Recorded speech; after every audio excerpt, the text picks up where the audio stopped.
Hello, I'm the Sorceress from saucerecipes.tv, and I'm going to show you how to make a classic vinaigrette sauce or salad dressing. In French, a salad dressing is always referred to as a sauce.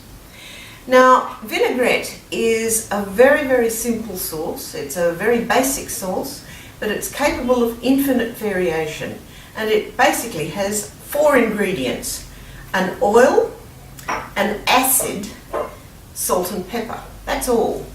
There are all sorts of ways to make vinaigrette, and I'm going to show you how I like to do it. But I want to explain how this is a very versatile sauce to use for all sorts of things, not just to toss your salad greens in. You can have different kinds of oil. You could have olive oil, which is the classic. You could use a nut oil, like this walnut, to give a different flavour. You can also use infused oils such as this one, which is garlic and peppercorn infused.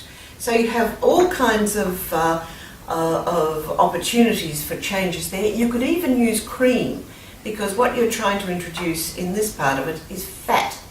Vinaigrette is an emulsion sauce, so that means it's a mixture of a fat with an acid. Now, when it comes to acid, you've got lots of choices too. You can use, I'm going to use this tarragon infused white wine vinegar, which is a very luxury product. You can use red wine vinegar, that one just came from the supermarket. You can use balsamic, and some people do. I find that balsamic is usually too sweet. It's better if you use balsamic as a flavour and just add an extra drop into your salad dressing rather than make it with that as the main acid ingredient. You can also use a citrus juice, and not just a lemon. You could use a lime, you could use orange or grapefruit, and if you did that, you'd change the proportions slightly to be half juice and half oil.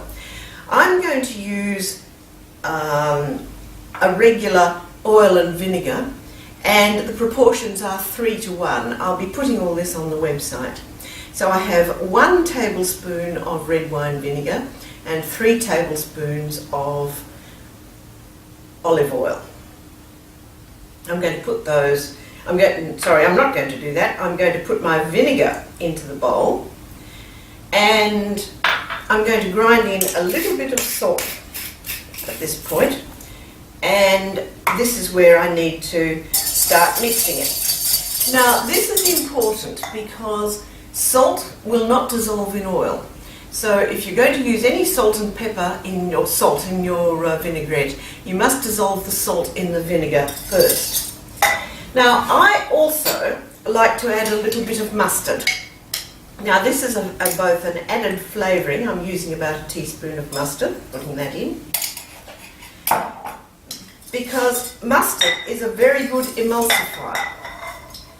You can use grainy mustard as well as a smooth mustard, of course, but as you see, that's made the vinegar very creamy very quickly, and that's going to help keep the oil and the acid emulsified in the sauce, so it won't separate.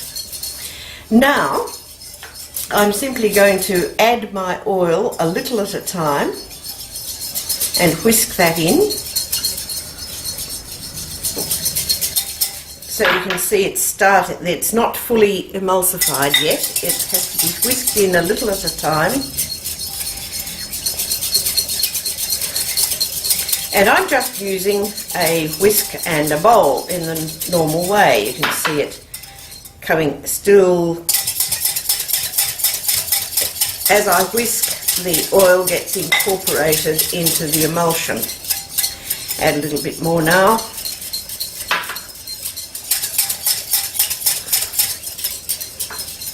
I can probably put the rest of my oil in at this stage. It needs to be whisked up, but it doesn't take very long. And at this point, I'm just going to grind a little bit of black pepper in. And effectively, my vinaigrette is now finished. Now, I can add any number of flavours. I could use some crushed garlic. I could use some parsley or other herbs. I could add some chopped capers or bits of anchovy or all sorts of things to make it a different flavour. Another way you can mix this is in a screw top jar, in which case you would put your vinegar, mustard if you're using it, and salt, and you would shake it like a cocktail waiter on a cruise liner. It's great fun to do, and of course it emulsifies very quickly, and you can just keep it in the fridge in the jar you made it in. So I commend vinaigrette to you. It's an excellent sauce, obviously, for your salad greens. You could use it to dress a lovely fresh tomato and salad with onion rings. You can use it to dress asparagus or artichokes and all sorts of cold vegetables. It really is a most versatile flavouring, and of course, because it's not cooked, it's very quick to make, it's easy to store and easy to use. So do try it. I'm the Sorceress for saucerecipes.tv. Recipes on the website.